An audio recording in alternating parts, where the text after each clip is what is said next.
Yun o, nakadalawa na. Ano ba yung cards? Dalawa na ako. Ay, sumabit kay master. Okay, outfit check mga angkol. Ayan, squido with master oh. Mag-squido kami ngayon. Nabay? Okay kaya, Squido? Pang New Year? Pang budol fight namin to. Catch hand cook, fresh na fresh. seafoods. Fresh seafood. Yun ang handa namin, seafood. Pero seafood. Pero may chicken sa pork. Seafoods na rin yun, halo lang. Sino?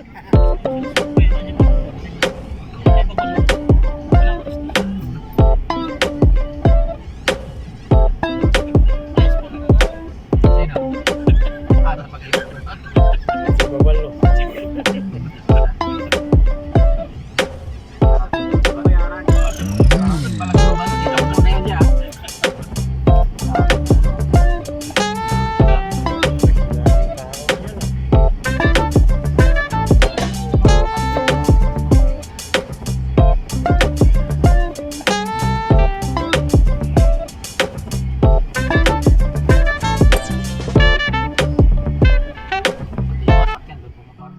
Yung mga angkol, so nandito na tayo sa babaan ng bangka. Siyempre mga angkol, video-videohan natin agad yan. Kasama natin dyan si Mang Tommy, si Yummy Hotdog May Tommy. Siya po yung nagre-release ng belt, tsaka si Master, at saka na rin si Kuya Cards. Kuya Cards naman yung dyan, naglalagay ng tali, kasi kailangan yung tali para pag lusong ng bangka natin sa dagat ay hindi siya lalayo, dahil iano pa natin dyan sa may GT na yan. Okay, yan po yung proper na pagbaba niyan. So yun nga, kailangan din mag-ingat kasi isang lang pwedeng masira yung bangka, or else tayo yung may aksidente. Kaya kailangan doble ingat sa pag fishing na ganyan. Alright?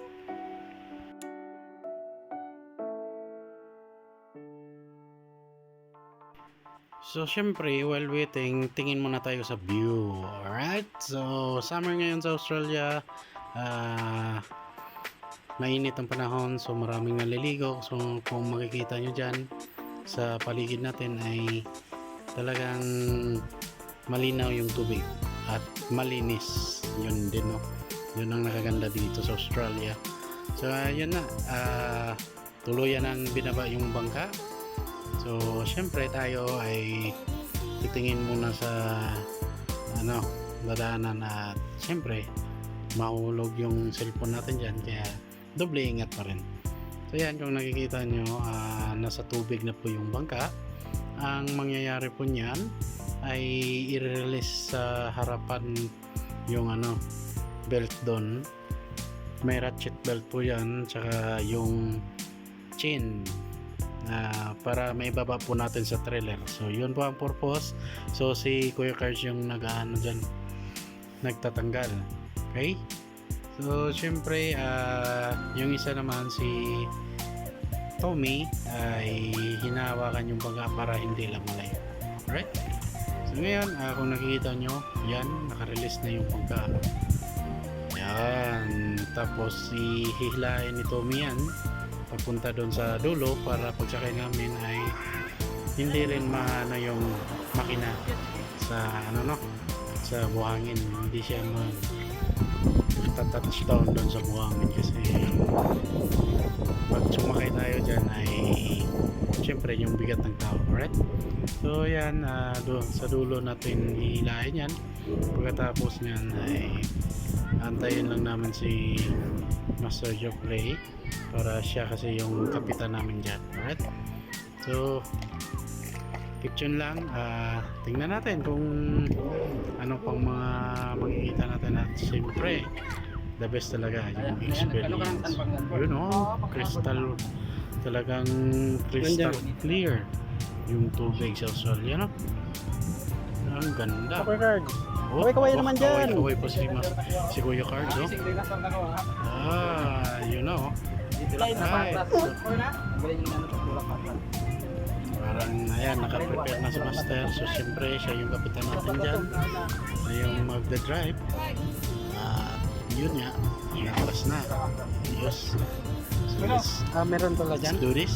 Yun, si Kuya Carl. So, di masalamas na ng ano. Yun na, oh. Talaga na ng Pwede nang litsunin. para di paling mangitim basta hindi mo kasambol. Yun. Outfit check mga angkol. Dito na naman kami. Mangi-squid ko.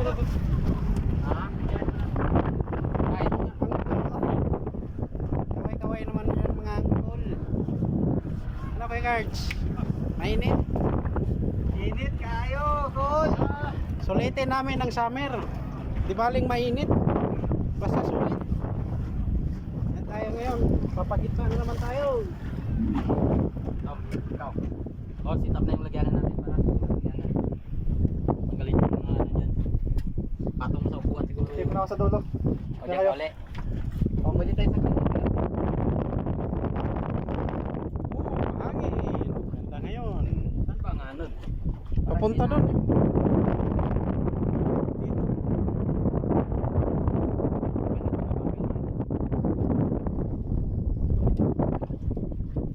Ano sa'yo, bay? Sa akin. Isa dito. Okay. Dyan. Isa dyan. Tatlo Ito na dito. sa akin yung nakaraan. Tatlo dito. Hindi. Akin Dito ka sa likod dong kasi mabigat ka. Sige. Dito, oh. Tabi tayo. Para balanse ba Si iba? Rick, dalawa sila ni Mark. Ito Tara. sa akin. Bay, dito ka bay. Sige. Dito ka. Mahaba. Ay, palit mo kayo, Rick. Sa kanya yung mahaba. Hindi ba yung mahaba, Rick? Yung mahaba.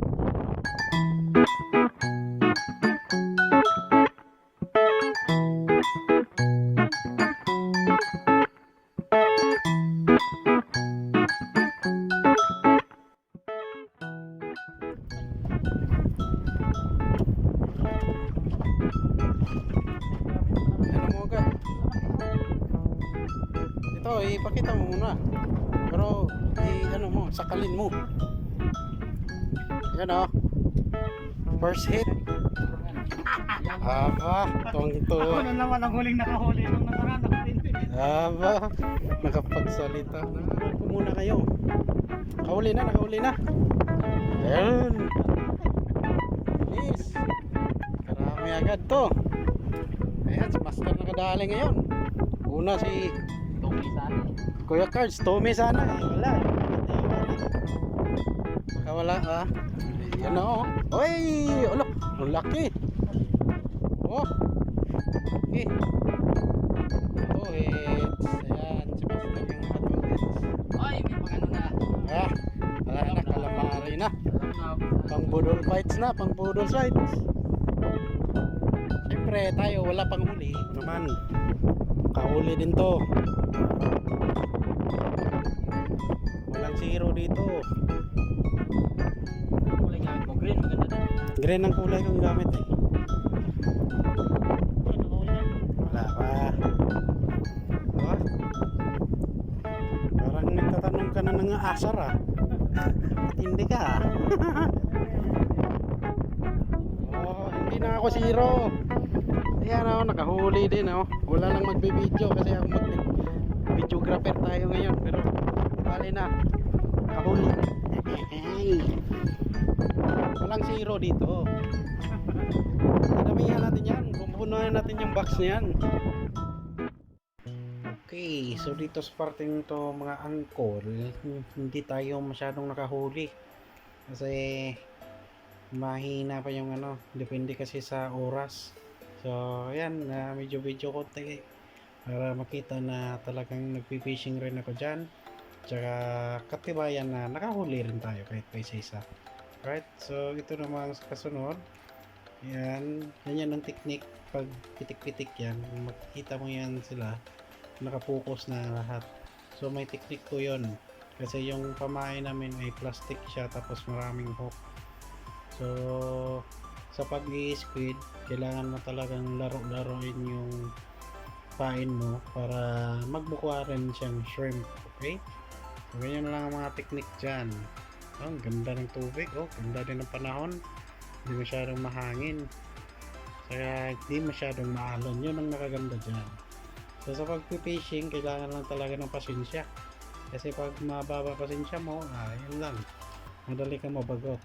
Kaya ang nakakandaan sa fishing, hindi naman yung nahuli mo talaga, is yung experience mo at saka yung time na ginugol mo dyan. So enjoyment lang, experience. Yan ang the best dyan. Alright?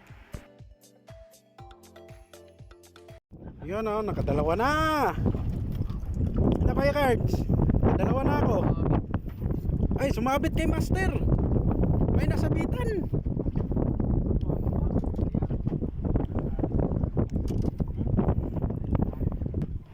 Lagay mo natin dyan.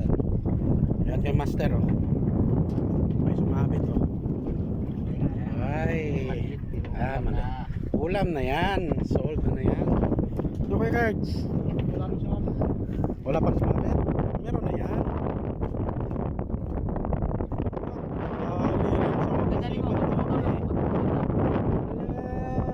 Ayaw katagak cool.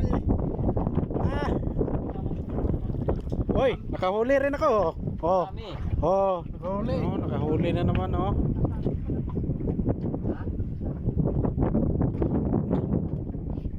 Sabit pala. Yan, Squiddo party. Buhay pa oh. Uy. Oh, yung kulay oh, nag-ano pa oh, naglalaro pa.